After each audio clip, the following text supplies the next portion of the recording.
Harder, Daddy. What is happening to me? Yep, that's me. You're probably wondering how I ended up in this situation. What the hell are you? Hey everyone, Thordan Smash here, and today we're going to be talking about, well, collection events in Apex Legends.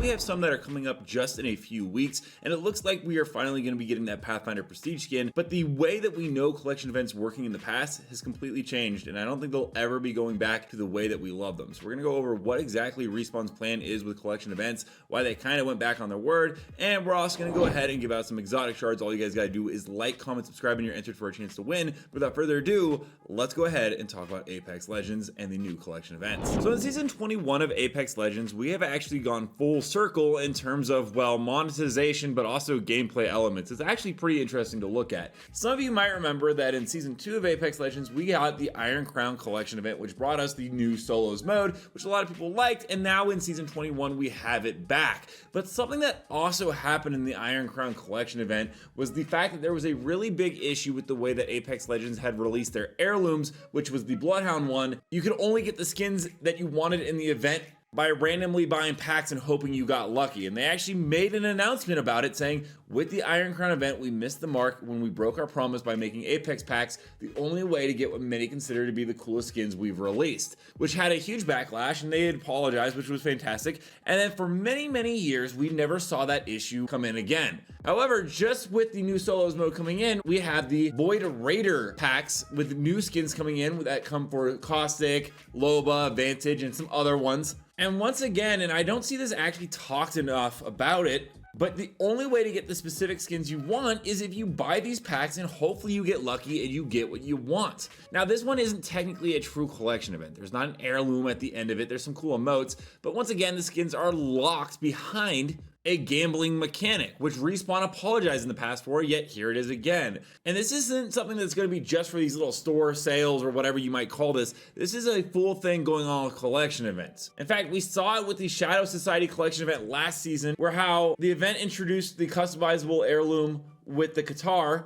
I don't know why the guy spelled it here with guitar on the image, but that's neither here nor there. But you had to buy random packs and you had to spend possibly between $290 and $300 to get the item. Once again, going back on what they had apologized for in the past. And we know that this season we are getting another collection event. Hypermiss showed us what looks to be a possible alter skin where she's actually swapped with Octane's cosmetics, which is going to be for the Void swap skins. The Legends are basically going to be cosplaying as each other, and there's going to be a new sport event that comes on June 11th. And yes, stickers are still a thing, although that Nessie one is absolutely amazing with the basketball. I'm going to get that, not even going to lie. But I do think that Respawn and EA need to be held accountable for going back on what they originally apologized for, and also the state of heirlooms in the game. Originally, there was a scrap Newcastle heirloom that Oz had talked about it. It was actually not what Oz presented with the hook sword, but Kral actually says false tweeted does not look like this, actually letting us know there was a Newcastle heirloom, but it had been scrapped, unfortunately. And that goes for all future Legends. Vantage, Mad Maggie, Ballistic, they don't seem to be getting heirlooms anytime soon.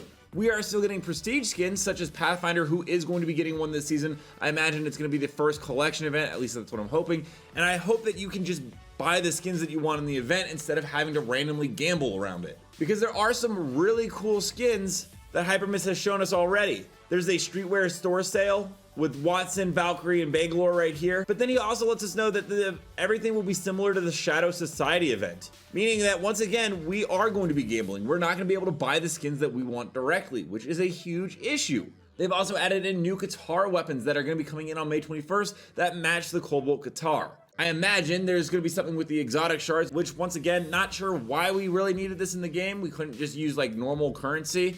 I just don't really understand the creating of a whole new currency when we already have Apex coins. Why not just make these new items a certain amount of Apex coins? It's just wildly confusing on what's going on. For everything that Apex Legends does that's absolutely amazing, like for instance last season when we got the breakout rewards with special legend challenges, a legendary Wraith skin, and the flatline heatsink recolor, and we had an entire season to grind out these challenges. It was a lot of fun, minus the broken gifting thing, which was an issue for a lot of players. This was an absolutely great idea by Respawn. Yet somehow, and I don't know if it's Respawn or EA, But they saw that goodwill that they had created with the community and were like, well, here's the R99, but now you must spend $40 to get this one weapon skin, which we originally had in a battle pass with 100 other cosmetics for $10. But this recolor one, yeah, this is $40. I just don't understand. And Apex Legends and EA just recently announced that Apex Legends has earned $3.4 billion in lifetime net bookings. And it's clear that they're ramping up in-game ads in the future, as Andrew Wilson also stated that.